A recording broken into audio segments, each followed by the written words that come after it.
விக்னேஸ்வர பூஜை புண்ணியாகவாதனம் பஞ்சகமயம் கலச பூஜைகளாக நடைபெற்றது. அதனைத் தொடர்ந்து மூலாலயத்தில் உள்ள அனைத்து மூர்த்திகளுக்கும் ரட்சாவதானம் காப்புறுத்தல் வைபவமாக நடைபெற்றது.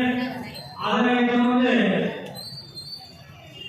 5 குண்டங்களிலே விநாயகர் பெருமானுடைய 50 சக்திகளை பூஜை செய்து அதற்குண்டான விசேட மந்திரங்கள் மூல மந்திரங்கள் வேத மந்திரங்களினாலே யாத்திராக நடைபெற்றது.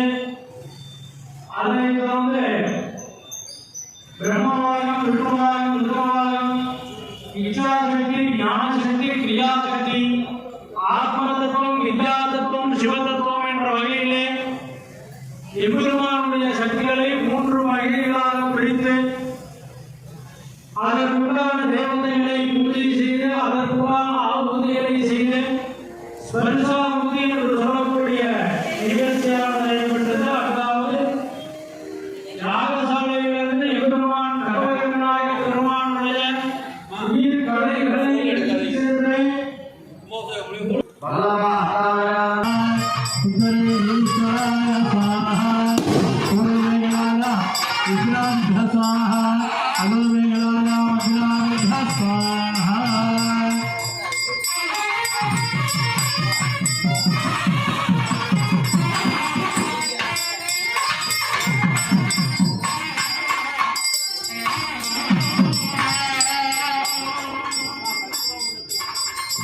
ओम संज्ञान दत्वा पश्चिम उत्तर दक्षिण पूर्वादि अपदक्षिण क्रमेण संयोजनं विजात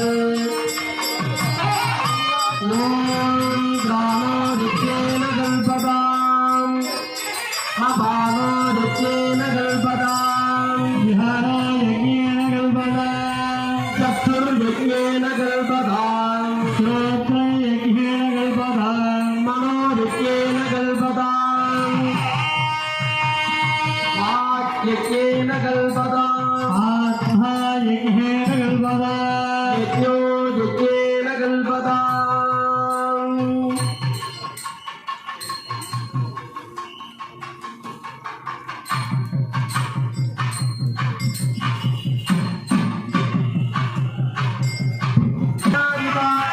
यत्पूजितं मजादेव परिपूर्णं तदस्तुते विद्यादिगुह्यगोत्रात्तं ग्रहाणात्मत्कृतं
ओम सुमुखाय नमः ओम एकदंताय नमः विनाय नमः ओम गजकर्णकाय नमः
இறங்கிடு அவ்வளோதான்